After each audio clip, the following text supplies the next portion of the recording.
قطن ابو الحیثم نے کہا، ہم سے ابو یزید مدنی نے، ان سے مکرمہ نے اور ان سے ابن عباس رضی اللہ عنہ نے بیان کیا، جاہلیت میں سب سے پہلا قسامہ ہمارے ہی قبیلے بنی ہاشم میں ہوا تھا۔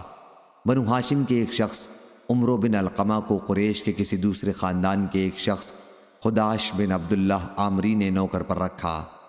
اب یہ ہاشمی نوکر اپنے صاحب کے ساتھ اس کے اونٹ لے کر شام کی طرف چلا۔ وہاں کہیں اس نوکر کے پاس سے ایک دوسرا ہاشمی شخص گزرا، اس کی بوری کا بندھن ٹوٹ گیا تھا۔ اس نے اپنے نوکر بھائی سے التجا کی، میری مدد کر اونٹ باندھنے کی، مجھے ایک رسی دے دے، میں اس سے اپنا تھیلا باندھوں، اگر رسی نہ ہوگی تو وہ بھاگ جائے گا۔ اس نے ایک رسی اسے دے دی اور اس نے اپنی بوری کا منہ اس سے باندھ لیا اور چلا گیا۔ پھر جب ان نوکر اور صاحب نے ایک منزل پر پڑاؤ کیا تو تمام اونٹ باندھے گئے، لیکن ایک اونٹ کھلا رہا۔ جس صاحب نے ہاشمی کو نوکری پر اپنے ساتھ رکھا تھا، اس نے پوچھا، سب اونٹ تو باندھے، یہ اونٹ کیوں نہیں باندھا گیا؟ کیا بات ہے؟ نوکر نے کہا، اس کی رسی موجود نہیں ہے۔ صاحب نے پوچھا، کہاں ہے اس کی رسی؟ اور غصے میں آ کر ایک لکڑی اس پر پھینک ماری۔ اس کی موت آن پہنچی۔ اس کے مرنے سے پہلے وہاں سے ایک یمنی شخص گزر رہا تھا۔ ہاشمی نوکر نے پوچھا، کیا حج کے لیے ہر سال تم مکہ جاتے ہو؟ اس نے کہا، ابھی تو ارادہ نہیں ہے، لیکن میں کبھی جاتا رہتا ہوں۔ اس نوکر نے کہا، جب بھی تم مکہ پہنچو کیا میرا ایک پیغام پہنچا دو گے؟ اس نے کہا، ہاں پہنچا دوں گا۔ اس نوکر نے کہا کہ جب بھی تم حج کے لیے جاؤ تو پکارنا، اے قریش کے لوگو، جب وہ تمہارے پاس جمع ہو جائیں تو پکارنا، اے بنی ہاشم، جب وہ تمہارے پاس آ جائیں تو ان سے ابو طالب کا پوچھنا اور انہیں بتلانا کہ فلاں شخص نے مجھے ایک رسی کے لیے قتل کر دیا۔ اس وصیت کے بعد وہ نوکر مر گیا۔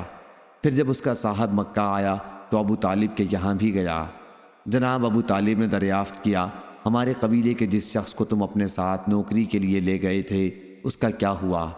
اس نے کہا کہ وہ بیمار ہو گیا تھا، میں نے خدمت کرنے میں کوئی کسر نہیں اٹھا رکھی، لیکن وہ مر گیا تو میں نے اسے دفن کر دیا۔ ابو طالب نے کہا کہ اس کے لیے تمہاری طرف سے یہی ہونا چاہیے تھا۔ ایک مدت کے بعد وہی یمنی شخص جسے ہاشمی نوکر نے پیغام پہنچانے کی وصیت کی تھی، موسم حج میں آیا اور آواز دی، اے قریش کے لوگوں، لوگوں نے بتایا کہ یہاں قریش ہیں۔ اس نے آواز دی، اے بنی ہاشم، لوگوں نے بتایا کہ بنی ہاشم یہ ہیں۔ اس نے پوچھا، ابو طالب کہاں ہیں؟ لوگوں نے بتایا تو اس نے کہا کہ فلاں شخص نے مجھے ایک پیغام پہنچانے کے لیے کہا تھا کہ فلاں شخص نے اسے ایک رسی کی وجہ سے قتل کر دیا ہے۔ اب جناب ابو طالب اس صاحب کے یہاں آئے اور کہا کہ ان 3 چیزوں میں سے کوئی چیز پسند کر لو، اگر تم چاہو تو 100 اونٹ دیت میں دے دو، کیونکہ تم نے ہمارے قبیلے کے آدمی کو قتل کیا ہے، اور اگر چاہو تو تمہاری قوم کے 50 آدمی اس کی قسم کھا لیں کہ تم نے اسے قتل نہیں کیا۔ اگر تم اس پر تیار نہیں تو ہم تمہیں اس کے بدلے میں قتل کر دیں گے۔ وہ شخص اپنی قوم کے پاس آیا تو وہ اس کے لیے تیار ہو گئے کہ ہم قسم کھا لیں گے۔ پھر بنو ہاشم کی ایک عورت ابو طالب کے پاس آئی جو اسی قبیلے کے ایک شخص سے بیاہی ہوئی تھی اور اپنے اس شوہر سے اس کا بچہ بھی تھا۔ اس نے کہا، اے ابو طالب، آپ مہربانی کریں اور میرے اس لڑکے کو ان 50 آدمیوں میں معاف کر دیں، اور جہاں قسمیں لی جاتی ہیں یعنی رکن اور مقام ابراہیم کے درمیان، اس سے وہاں قسم نہ لیں۔ حضرت ابو طالب نے اسے معاف کر دیا۔ اس کے بعد ان میں کا ایک اور شخص آیا اور کہا، اے ابو طالب، آپ نے 100 اونٹوں کی جگہ 50 آدمیوں سے قسم طلب کی ہے، اس طرح ہر شخص پر 2 اونٹ پڑتے ہیں، یہ اونٹ میری طرف سے آپ قبول کر لیں اور مجھے اس مقام پر قسم کے لیے مجبور نہ کریں جہاں قسم لی جاتی ہے۔ حضرت ابو طالب نے اسے بھی منظور کر لیا۔